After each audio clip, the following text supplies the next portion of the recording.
Kain muna. Gusto ko rin magpaluto. Ano ka? Andiyan yung sa likod, sa harapan namin, yung arko ng Apare. Tapos nandito kami sa tindahan ni... Ate, ano po name niyo? Riza po. Dito kami sa tindahan ni Ate Risa. So, kape muna. Tapos si Pangit kumakain. Ako baka tinapay lang. Bago kami pumunta bago kami maghanap ng matutuluyan ngayong gabi. Go Pangit, go Pangit.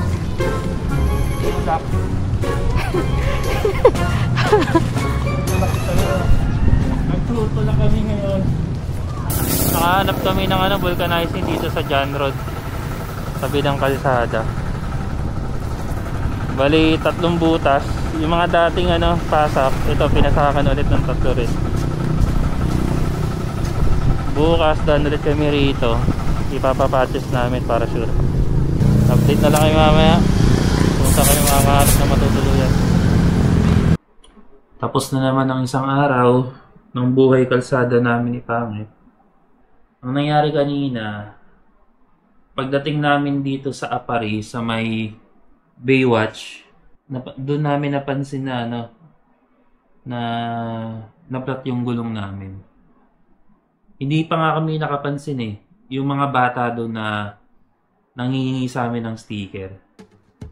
Nakapang-4 na shop, na vulcanizing shop kami bago nagawa yung motor. Kasi yung unang 3 vulcanizing shop, wala silang tools or wala silang pangpasak sa tubeless na motor.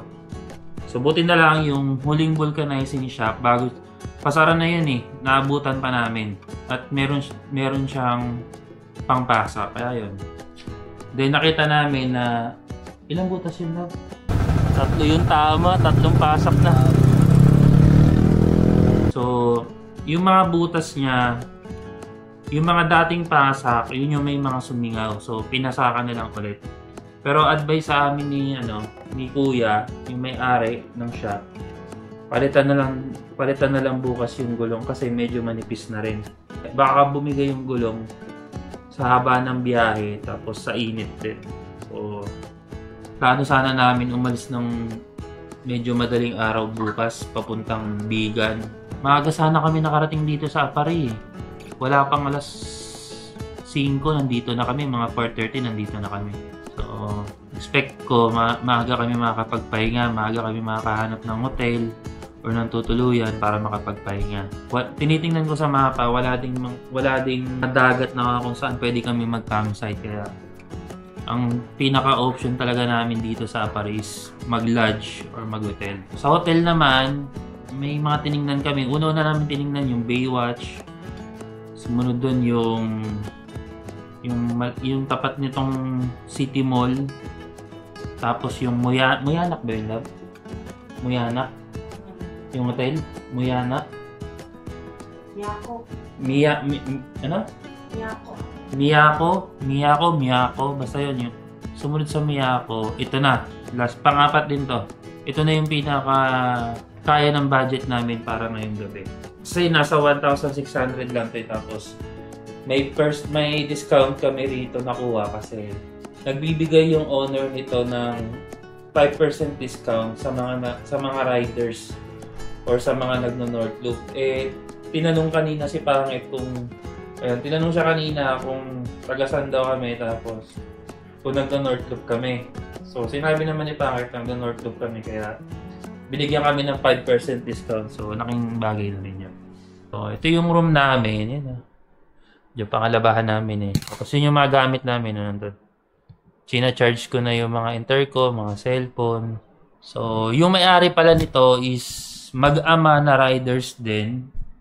Tapos parang may mga picture din ng mga celebrity na nagmumotor doon sa baba. Si Ryan Agoncillo tayo.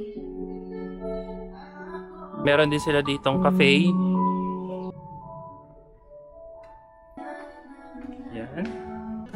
So yun, bali bukas plano namin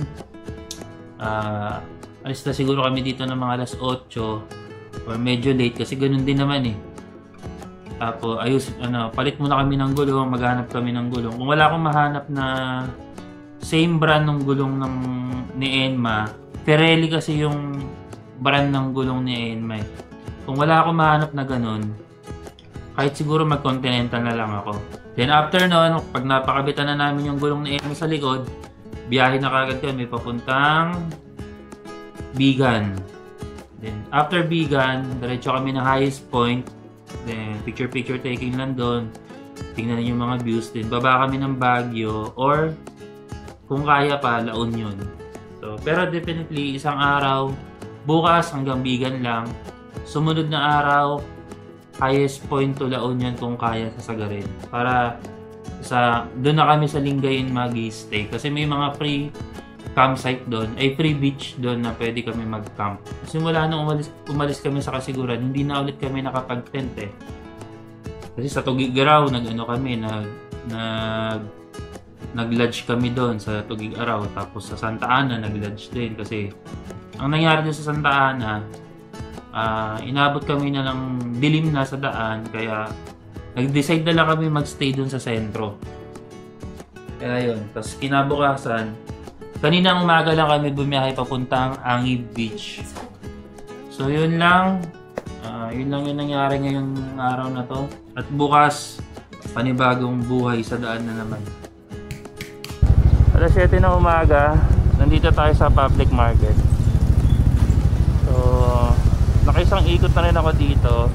May mga bukas ng tindahan ng mga shop ng motor. Pero wala pa tayong nahanap na gulong. Antay tayo siguro mga alas 8 or alas 9 bago tayo mag-ikot-ikot. Kasi kadalasan naman ang bukas niyan talaga alas 8, alas 9. So sa ngayon gawin natin, ikot-ikot muna tayo dito. Pakita ko sa inyo yung bayan ng Aparil. So dito yung pinakapalengke nila. Sa tingin ko ito, kasi yun ano yun, public market. Alista, dito tayo. Ito, one way lang nga tayo. Sorry po.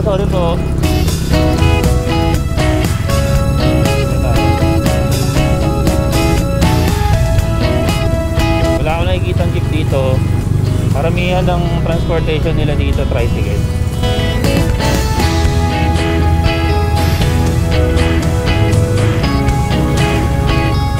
Kanan tayo dito kan. Ayan, may mga pharmacies. Ayun, may Jollibee nga dito sa kaliwa. Ito yung Novo Mall nila. Merong Novo Mall sa amin sa Santa Rosa. Sa may Binyan. Ay hindi, sa may Balibago pala. Sa loob ng Target. Mura yung mga bilihan. Ayan, meron silang mga inasal dito. Sa loob ng Novo.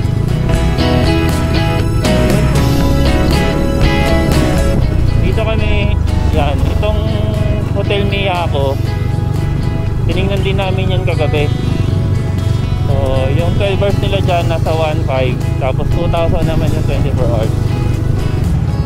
Dito sa tapat ng City Mall, ayan o, yung Dreamland Hotel, tinignan din namin yan kahapon.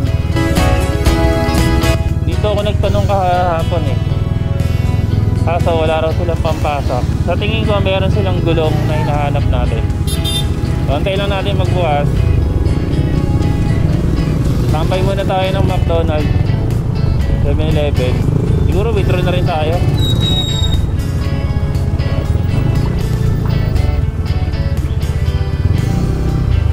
Nakakot din ng pere. Sampay muna tayo dito. Yun lang. Dito tayo sa gitna. Yan, may McDonald's.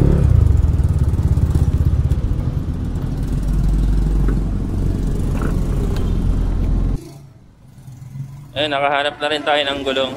Sabi ko sa inyo dito tayo makakakuha ng gulong. Wala nga lang silang Continental, saka wala rin silang Pirelli. Ang meron lang sila is 130 by 70 na quick. Pwede na to.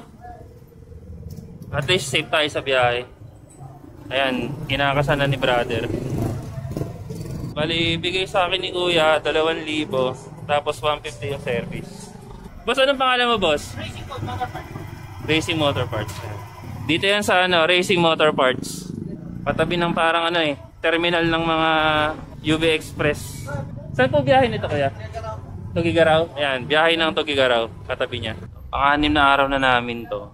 So, sa loob ng 6 na araw, ito yung unang nangyari kay Enma. Naputol to eh. Sa ano, naputol to sa Santa Ana. Siguro, kaya naputol yan kasi natanggal yung tornilyo dito sa ilalim. Tapos, lumakas yung vibrate. Tuwing tumatakbo kami, lalo na kapag nalulubak, yun, nadali siya. Nakabit na natin yung bagong gulong. Matagal mo nagamit yung shock mo? Ito po, bago pa lang po yan. Opo, bago lang. Yung gulong ko, matagal na yan. Ano pa? 2020 pa. Kahit 2022. Ano na yan? Nakapag Bicol ride na, Aurora ride. Tapos umabot pa rito. Bumigay.